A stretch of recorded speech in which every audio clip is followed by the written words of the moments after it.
룻기 2장 우리 1절에서 3절에 있는 말씀입니다. 우리 함께 읽도록 하겠습니다.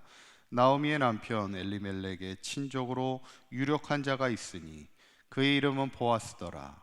모압 여인 룻이 나오미에게 이르되 원하건대 내가 밭으로 가서 내가 누구에게 은혜를 입으면 그를 따라서 이삭을 주겠나이다 하니 나오미가 그에게 이르되 내 따라 갈지어다 하매 룻이 가서 베는 자를 따라 밭에서 이삭을 줍는데 우연히 엘리멜렉의 친족 보아스에게 속한 밭에 이르렀더라. 아멘. 할렐루야. 우리 지난 시간에 나오미가 유대 땅 베들레헴으로 돌아오면서 그가 고통 가운데 돌아오게 되지만 그가 하나님 앞에 고백한 게 뭐냐면 하나님이 나를 비어 돌아오게 하신 이가 하나님이셨고 또 나를 징벌하신 이가 하나님이셨음을 이제 고백하면서 우리의 삶에 때로는 하나님의 심판이 있을 수 있다는 거예요. 징계가 있을 수 있다는 거예요. 중요한 것은 하나님이 우리를 때로는 책망하고 징계하는 이유는 하나라는 겁니다. 우리가 회복되기를 원하시고 우리가 바른 길을 따라 살아가기를 원하시는 것이 하나님의 뜻임을 우리가 늘 헤아려 살아갈 줄 아는 것이 하나님의 백성이라는 것이죠. 이제 오늘 본문은 이제 룻이 보아스를 만나는 그런 장면입니다. 2절에 있는 말씀을 보니까 이제 모압 여인 룻이 나오미에게 이르되 원하건대 내가 밭으로 가서 내가 누구에게 은혜를 입으면 그를 따라서 이삭을 주겠나이다 이렇게 이야기합니다. 이제 먹고 살아야 되는데 가난한 자들이 그때 먹고 살 수 있는 유일한 길 중에 하나는 추수때가 되면 밭에 가서 이렇게 떨어진 이삭들을 줍는 겁니다. 당시 유대인들의 문화는 어떤 문화가 있었냐면 추수를 하면요 깨끗하게 추수를 하지 않습니다. 일부분을 남겨두고 또 일부분은 이렇게 떨어뜨리기도 합니다. 그리고 떨어진 거는 절대 줍지 않아요. 왜냐하면 가난한 사람들이 와서 주워갈 수 있도록 그렇게 하죠.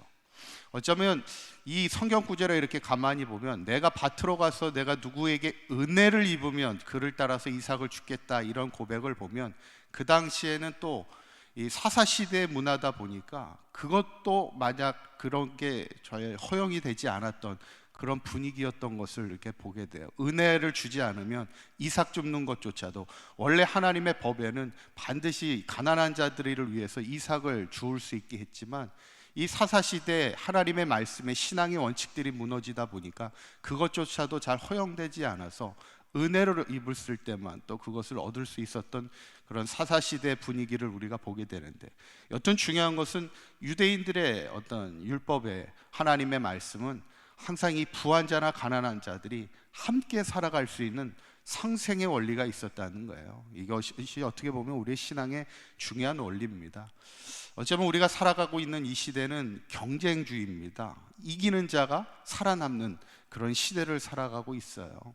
어쩌면 중요한 것은 이 시대가 상생의 원리가 분명히 돼야 됩니다. 가난한 자나 부한 자나 모든 이들이 함께 살아갈 수 있는 그런 사회가 돼야 될 텐데, 오늘 룻이 이제 밭에 도착을 하는데 누구의 밭에 도착을 합니까? 3절에 있는 말씀을 보면 룻이 가서 베는 자를 따라 밭에서 이삭을 줍는데 우연히 엘리멜렉의 친척 보아스에게 속한 밭에 이르렀더라 그랬어요. 여기 보면은 우연이라는 단어가 나와요. 아니 우연하게 룻이 밭에 갔는데 그 밭이 하필이면 누구의 밭이에요? 보아스의 밭이었다는 겁니다. 그리고 그 다음 구절 4절에 있는 말씀을 보면 또 여기 뭐라고 나오냐면 첫 번째 글씨가 뭐예요? 첫 번째 단어가 마침이라는 단어가 나옵니다. 마침 보아스가 또 베들레헴에서부터 와서 베는 자들에게 이르되 여호와께서 너희와 함께 하시기를 원하노라 이렇게 이야기합니다. 그러니까 주인은 잘 나와보지 않은데 또 그 마침 또 보아스가 그 룻이 왔던 그 날 마침 보아스가 그 밭에 와서 사람들에게 이렇게 이야기하는 것을 이렇게 보게 되는 거예요. 그러면서 그 마침 보아스가 룻을 보게 되는 그런 장면이 있죠. 우연히 그리고 마침, 이것은 과연 성경은 지금 무엇을 말하고 있을까? 정말 우연히 만났음을 이야기하고 있을까요? 그렇지 않다는 거예요. 우리가 그 노래 가운데 노사연의 그 만남이라는 곡에 보면은 그런 가사가 있잖아요. 우리의 만남은 뭐가 아니라고요? 우연이 아니야 이렇게 노래하는 것을 우리가 보는데, 어쩌면 성경은 우연이라는 단어를 쓰고 있지만 사실 진심은 우연이 아니라는 거예요. 마침 보아스가 그 시간에 왔지만 마침 그 시간에 온 게 아니라는 거예요. 무엇을 얘기하고 있어요? 그것이 다 하나님의 섭리임을 말하고 있는 겁니다. 하나님이 지금 이끌고 계시는 것을 보고 있는 거예요. 룻이 보아스를 만날 수 있도록 하나님께서 모든 시간을, 모든 여건을 하나님께서 만들어가고 계시다는 것을 우리가 보게 돼요. 어쩌면 성경 전체의 역사는 무엇을 얘기하고 있습니까? 모든 것 하나하나가 다 하나님의 섭리임을 우리에게 말씀하고 있는 것, 증거하고 있는 것이 바로 성경의 말씀이에요. 우리가 사사시대 때 이야기들을 이렇게 보면 하나님의 구원의 역사가 다 하나님의 섭리잖아요. 대표적으로 드보라와 바락이 다볼산에 올라가 있을 때 하나님이 이제 내려가라, 시스라엘의 철병거 900대를 향해 돌진하라고 명령을 합니다. 어쩌면 그것은요, 죽으러 갈 수도 있는 거예요. 싸움이 되지 않는 싸움입니다. 하나님은 그러나 그들을 향해 그 시스라엘의 900대의 철병거를 향해 공격하라고 내려가라고 명령할 때, 그때 어떤 역사가 나타나요?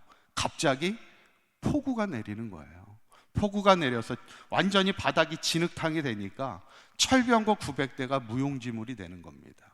그게 우연이었을까? 갑자기 폭우가 내린 게 과연 우연이었을까?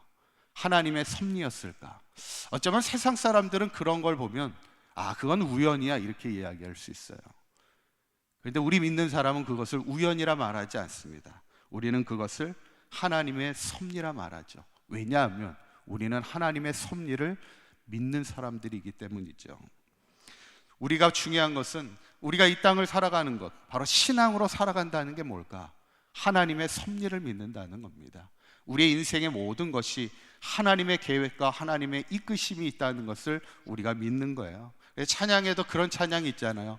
하나님 나를 한 번도 실망시킨 적 없으시고, 그 찬양에 보면은 이런 가사가 나오죠. 그 어느 것 하나 주의 손길 안 미친 것 전혀 없네. 이 고백이 어쩌면 우리의 인생 가운데 모든 것이 다 하나님이 우리의 모든 것을 간섭하고 계시다는 것, 하나님의 섭리 가운데 우리가 살아갈 수 있다는 것, 이것이 어쩌면 은혜고 이것이 어쩌면 우리에게 가장 큰 축복의 삶이 아닌가. 저는 오늘 이 본문을 보면서 룻이 우연히 보아스의 밭에 이르렀고, 또 그때 마침 보아스가 왔다는 것, 그러나 그것은 우연이나 마침이 아니라 바로 하나님의 섭리였음을 오늘 성경은 우리에게 말씀하고 있는데, 저는 바라기는 우리의 삶에도 우연은 없다는 거예요. 우리의 인생에 우연은 없습니다. 모든 것이 다 하나님의 손길이 있고 하나님의 이끄심이 있고 하나님의 섭리가 있음을 우리가 반드시 고백하면서 항상 우리의 입술에서 모든 것이 하나님께서 하셨습니다, 하나님이 이끄셨습니다, 날마다 하나님의 섭리를 고백하며 모든 것이 하나님의 신실한 은혜임을 고백하며 살아갈 수 있는 우리 사강교회 모든 성도님들이 되시기를 주님의 이름으로 간절히 축원합니다. 기도하시겠습니다. 고맙고 감사하신 하나님, 우리의 삶을 하나님의 섭리 가운데 은혜 가운데 이끌어 주시니 감사합니다. 오늘 룻이 보아스의 밭에 이르게 하시고 또 마침 그를 만나게 하신 하나님, 우리의 모든 삶의 과정도 하나님의 섭리요 하나님의 신실한 은혜임을 늘 기억하게 하여 주시고, 한평생 우리가 살아가면서 우리의 입술을 통하여 하나님이 하셨음을 믿음으로 고백하게 하시고, 그 어느 것 하나 주의 손길이 안 미친 것이 전혀 없음을 고백하는 삶을 살아가는 우리 사강교회 모든 성도들 되게 하여 주시옵소서. 오늘 하루도 주님과 동행하는 복된 하루가 되게 하여 주옵소서.